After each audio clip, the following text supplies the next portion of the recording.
Bonjour à tous et bienvenue pour cette nouvelle vidéo. Je suis ravie de vous retrouver. J'espère que vous allez bien, que vous avez passé une bonne semaine et que vous avez eu d'excellentes lectures. Pour ma part, je vous retrouve pour le nouveau Qu'as-tu lu de la semaine où je vais vous parler de 3 romans, où j'ai commencé 2 nouvelles sagas et où j'ai lu un one-shot pour le Plib 2023. Alors, oui, j'ai eu le malheur de commencer 2 nouvelles sagas. J'en ai commencé beaucoup trop. Si je me réfère à Livradic, je crois que j'ai entre 20 et 30 sagas en cours, tous genres confondus. Et la semaine passée, courant des semaines passées, j'ai quand même commencé 2 nouvelles sagas. Dont je vais vous parler ici. Je vais commencer par la première. J'ai donc commencé une nouvelle saga écrite par Brandon Sanderson. Il s'agit de Fils des brumes, où j'ai commencé par le tome 1, l'Empire ultime, dont je vous mettrai la petite vignette ici.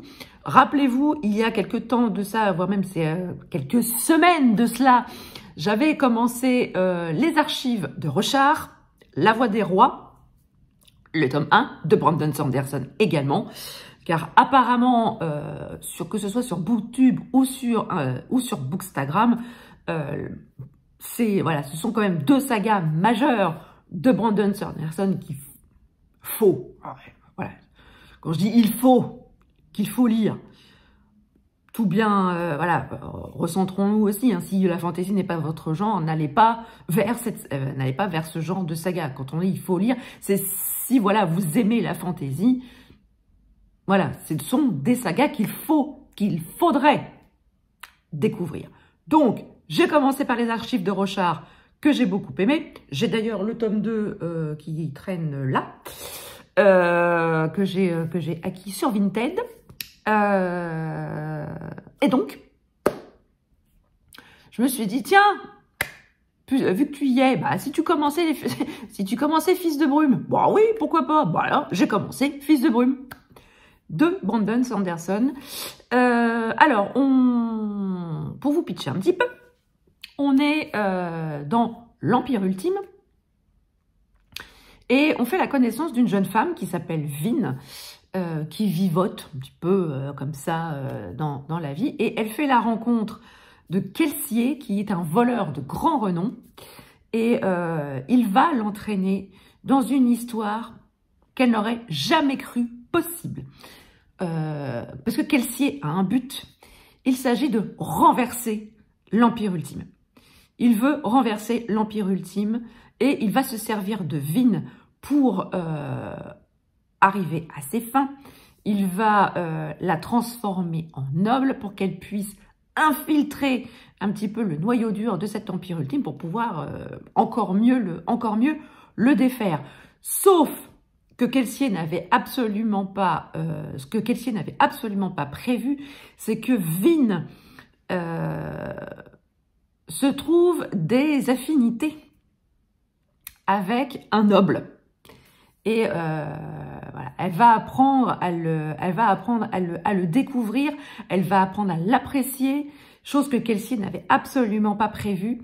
Et ça va donner encore plus de complications. Et franchement, j'ai adoré ce premier tome.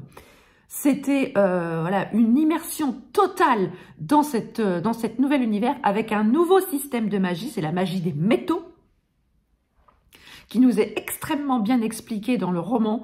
Et on en apprend beaucoup sur Vin, parce que on nous la présente comme une pauvre fille des rues au début du roman, et il s'avère que, comme dans tout roman de fantasy, elle a un passé, elle a des secrets, Vin, et on en apprend un petit peu au fur et à mesure du récit, et franchement, c'était hyper chouette.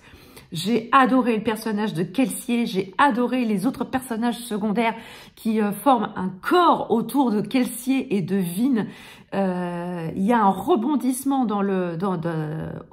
peut-être aux 3 quarts du récit. Je l'ai absolument pas vu venir. C'était génial. Je me suis régalée avec ce premier tome. L'écriture de Brandon Sanderson, elle est hyper immersive. Donc, à partir du moment où vous vous plongez dès les premières pages du roman, bah, vous êtes dedans, quoi. Il a ce talent-là, Brandon Sanderson, c'est de vous plonger immédiatement dans son univers, avec ses personnages, et vous n'en ressortez que quand vous refermez le bouquin.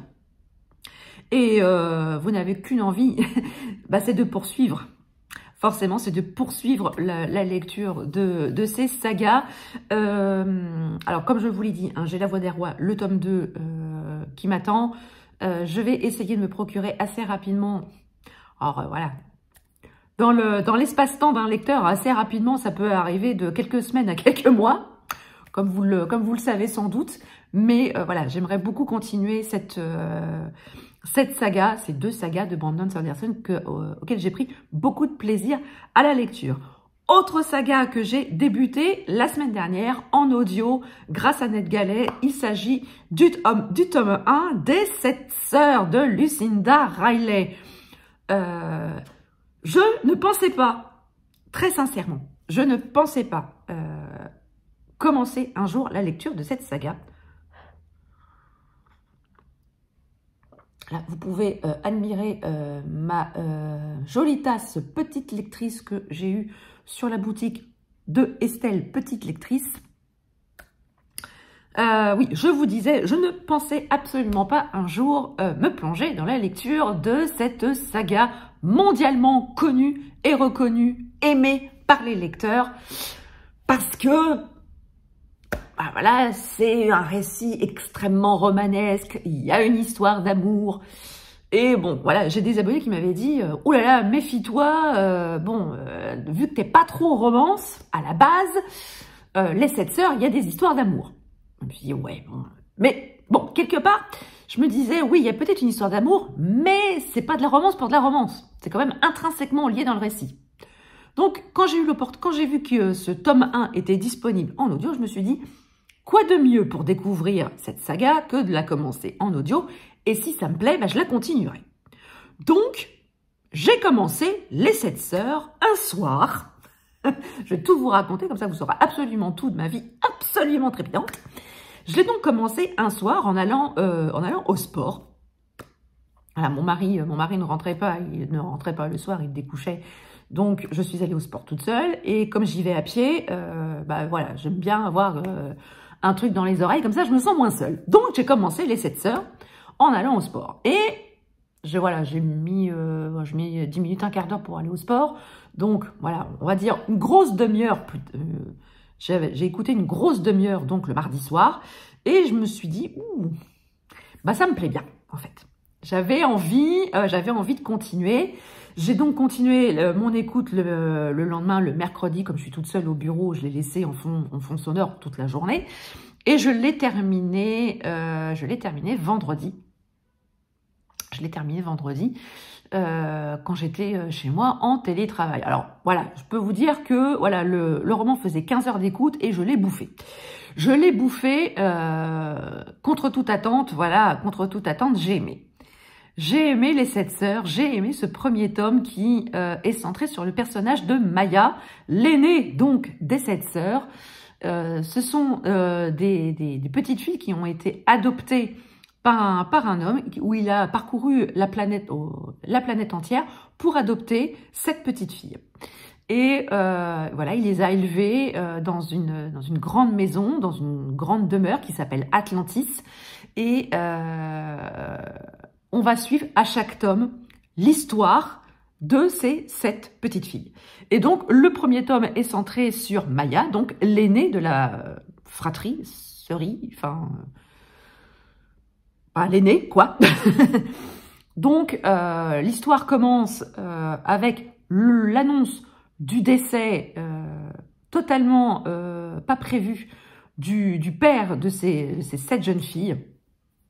Il est décédé assez brutalement et donc les 7 sœurs se retrouvent dans la propriété d'Atlantis pour faire un dernier adieu à leur père.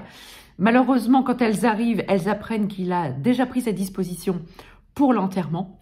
Et elle se retrouve donc avec l'avocat de leur père, qui est chargé d'instruire un petit peu son héritage et son testament. Et il leur indique que leur père leur a laissé à chacune d'entre elles des indices pour retrouver leur passé, leurs racines et leur famille d'origine. Et donc, on va suivre Maya, dont les indices va la conduire dans la ville de Rio de Janeiro, au Brésil. Et on va suivre Maya dans son périple. Et là, elle va découvrir, par le biais de son arrière-grand-mère, l'histoire de sa famille, l'histoire de sa mère et l'histoire de sa grand-mère. Donc, on va suivre sa grand-mère, Isabella, alors qu'elle est toute jeune fille dans les années 1928-29. Dans le Brésil des années 1920. C'est une jeune fille vraiment éperdue de liberté, mais voilà, son père veut absolument, il vient tout juste d'arriver à Rio de Janeiro, et il veut absolument asseoir son nom, sa famille, sa fortune dans ce nouveau pays, et il va présenter sa fille à tout le Gotha de la bonne société brésilienne, pour pouvoir trouver un mari à sa fille et ainsi lier les deux familles et leur fortune pour pouvoir ainsi prospérer. Ce qui n'est pas franchement au goût d'Isabella, parce qu'elle, elle a pas envie qu'on lui impose un mari, elle a envie de choisir son époux, de se marier avec quelqu'un qu'elle aime tout simplement. Et voilà, ce mariage arrangé n'est pas vraiment à son goût. Et avant de se marier, elle fait le choix et elle a le désir d'accompagner une de ses amies à Paris pendant quelques mois avant de se lier à son futur époux. Et là, à Paris, elle va découvrir la vie parisienne, elle va découvrir les arts parisiens et elle va faire la rencontre d'un homme, un sculpteur qui va travailler avec un autre architecte à l'élaboration du fameux Corcovado de Rio. Et voilà, on va suivre Isabella, on va suivre son histoire d'amour contrariée. Oui, c'est une histoire d'amour, mais c'est quelque chose, c'est une histoire d'amour avec des sentiments profonds. C'est pas uniquement une histoire de cul. C'est pas uniquement une histoire de fesses, c'est pas uniquement, voilà, oui, c'est une jeune fille, mais elle ne s'évanouit pas de bonheur quand elle voit un mec torse-poil. Pas que dans ce qu'on voit dans les romans young adultes qu'on voit maintenant, c'est « Ah mon Dieu, j'ai vu son torse viril, je me sens toute chose !» Non, c'est pas ça l'amour, merde! C'est pas ça les histoires d'amour, c'est pas ça une romance, c'est pas ça une vraie histoire d'amour authentique. Or, j'ai vraiment trouvé dans le roman de Lucinda Riley une vraie histoire d'amour authentique, faite de sentiments profonds. Alors oui, il y a un petit peu de cucu, mais voilà, c'est pas l'essentiel, c'est pas le cœur de l'histoire d'amour. Et voilà, c'est ça que j'ai apprécié, c'est aussi tout le décorum, tout ce qu'on apprend sur le Rio de ces années-là, sur le Paris de ces années-là, comment les gens ont affronté la crise de 1929, car il en est aussi question dans ce roman-là. J'ai vraiment beaucoup aimé. Et voilà, il y a du mystère autour de l'adoption de cette petite fille par cet homme. Et je pense que dans chaque roman, on va en apprendre un petit peu plus sur les circonstances de ces adoptions. Pourquoi il a adopté précisément ces bébés-là. Et voilà, j'ai beaucoup aimé. Alors, je pense, voilà, je ne vais pas non plus me précipiter sur le tome 2 tout de suite. Je pense que je les lirai à l'occasion quand je les trouverai. Alors peut-être que les 7 sœurs vont devenir mon petit plaisir coupable.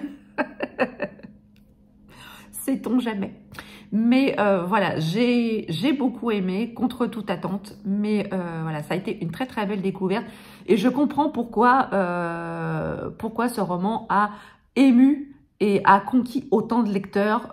Parce que c'est vraiment extrêmement bien écrit. Et ça m'a un peu rappelé les grands romans, les grandes sagas familiales romanesques qu'on pouvait lire auparavant. Comme les Jalna,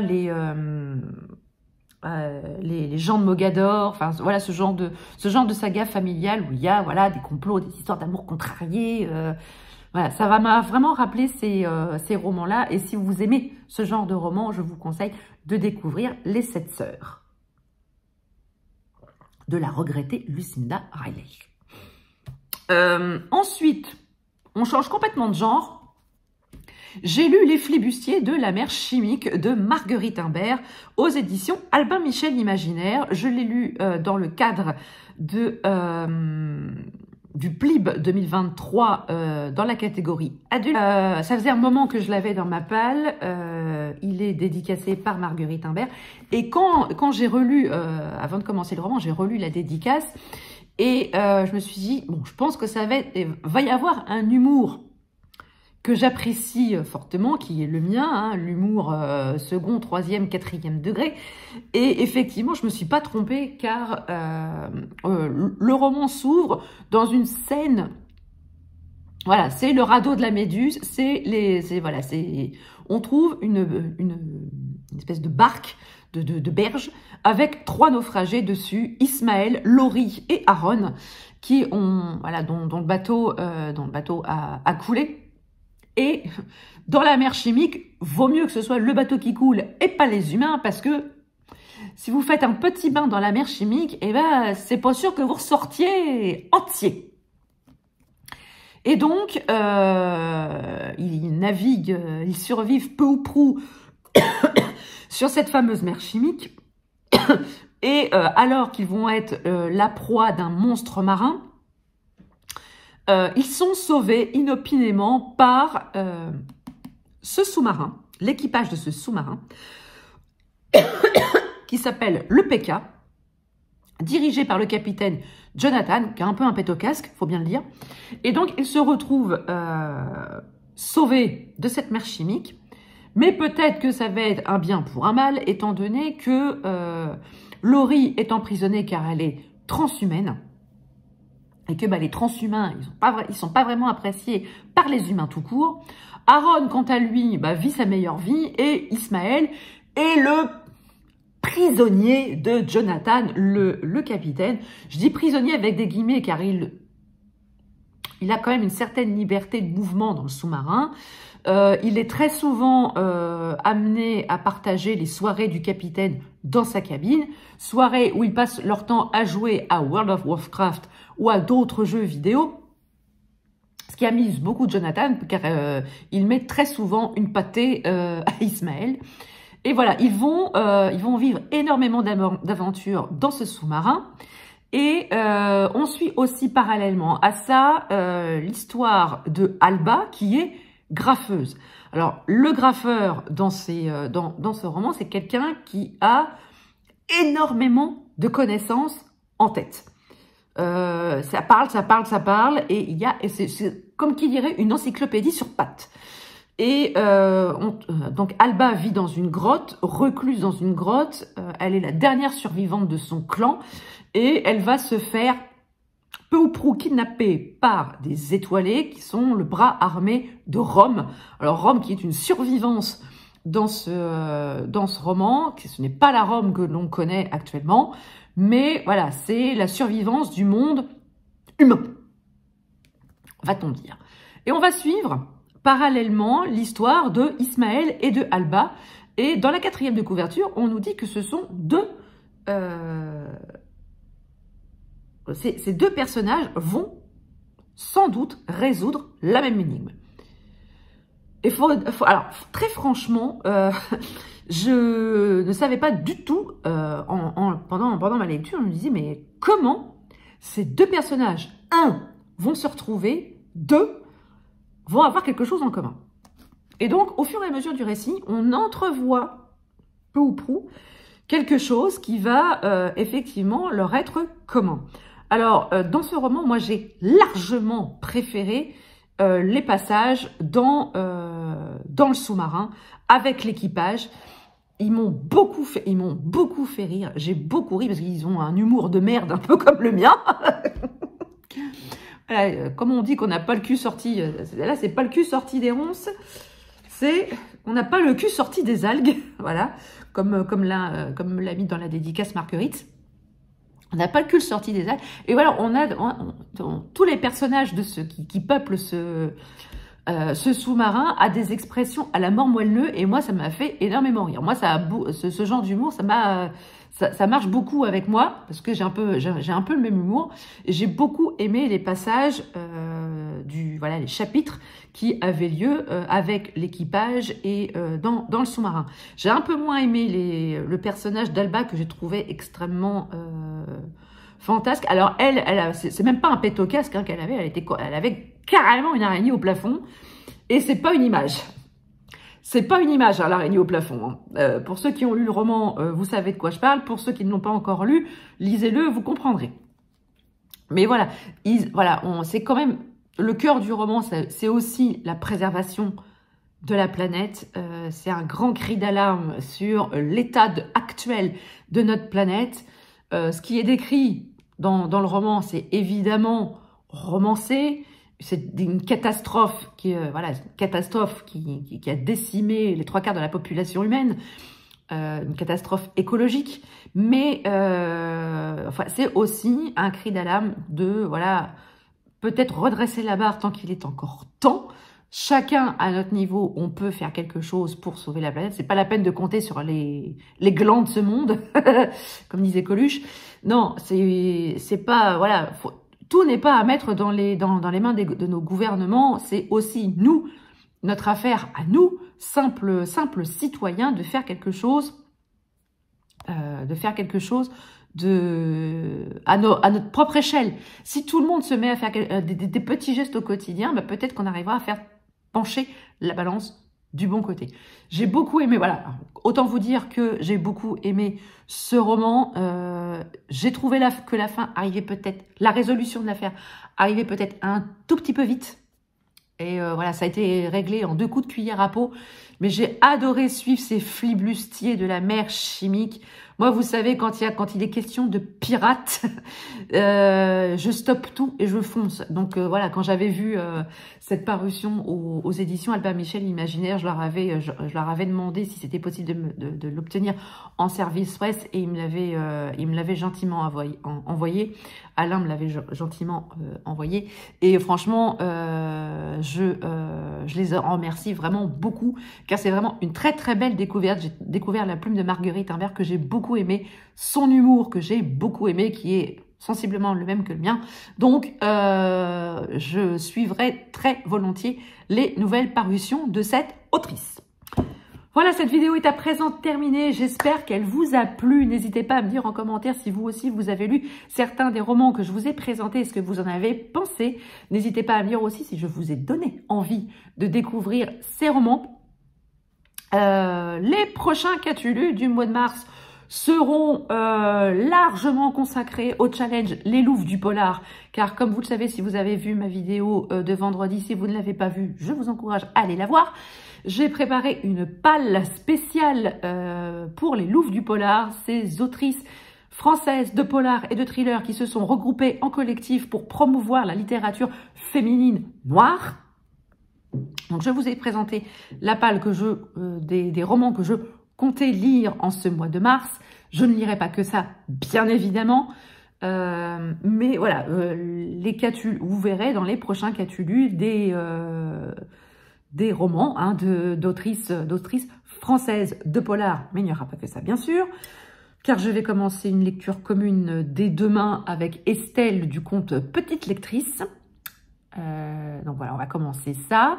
Le 1er mars, voilà, si vous aviez jamais vu, voilà, ici j'ai le petit gros goût, petit héros, un des 2 héros de la série du Mandalorian, dont la 3e saison va être enfin disponible sur Disney+, à partir de mercredi 1er mars. Comment vous dire que ça fait 2 ans que j'attends la suite de cette saga que j'aime énormément, que j'aime d'amour, et non pas... Alors, c'est aussi et un peu beaucoup à cause de ce petit personnage que je trouve absolument trop choupiné.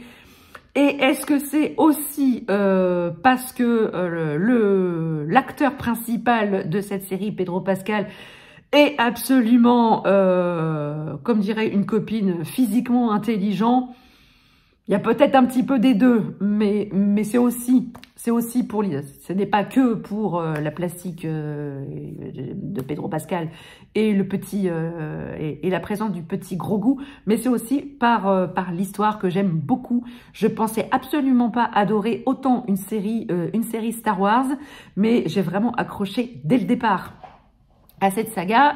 Et pour me rafraîchir la mémoire, avec mon chéri, on s'est refait les 2 premières saisons qui vont pouvoir nous permettre de pouvoir raccrocher les wagons directement dès mercredi. Donc à partir du 1er mars, les gars, je ne serai plus là pour personne. Voilà, c'est dit. Voilà, je vais donc vous laisser. N'hésitez pas à mettre un pouce en l'air si vous avez aimé la vidéo. N'hésitez pas à vous abonner si ce n'est pas encore fait. Sur ce, je vous laisse. Je vous souhaite une très belle semaine, de très belles lectures. Et je vous dis à très bientôt pour une prochaine vidéo. Ciao.